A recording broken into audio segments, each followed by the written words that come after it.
Okay, look, so if you are actually considering buying a house in today's market, 2023, the near future, whatever that means to you, right? There's really only two questions that you need to be asking yourself if you're getting your finances in order, starting to shop around, having those conversations, blah, blah, blah, blah, blah, which of course I'm going to teach you how to do.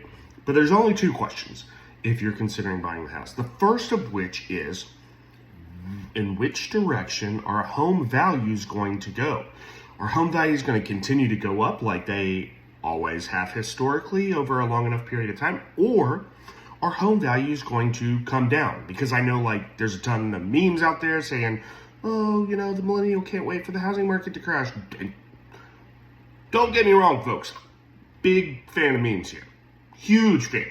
If you've ever followed my page for longer than 5 minutes, I love memes. Big old fan.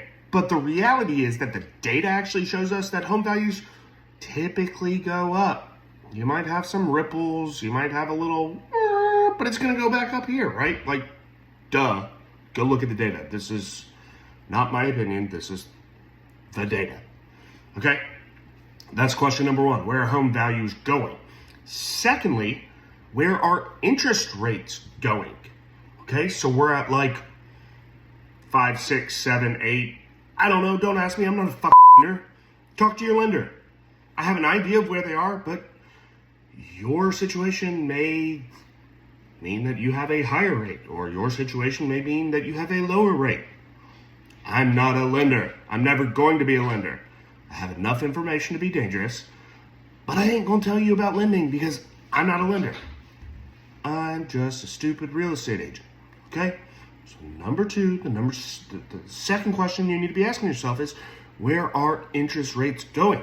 Are they going to continue going up, or are they going to come down?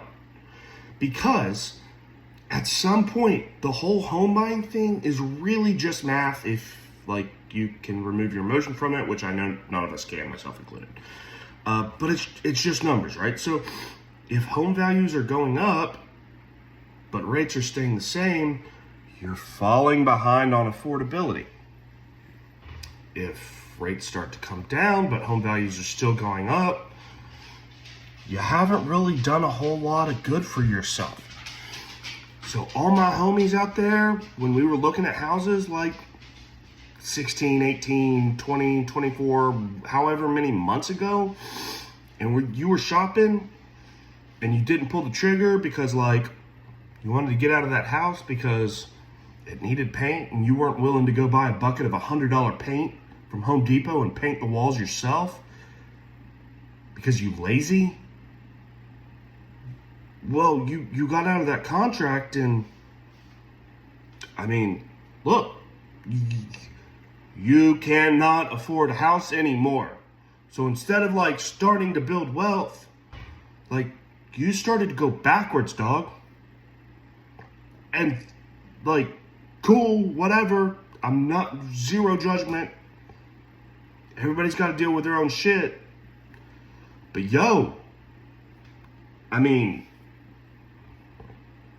I know I look stupid, but I ain't that stupid, y'all. I'm not a financial advisor, but it goes up, it goes down. There's only so many directions this thing can go.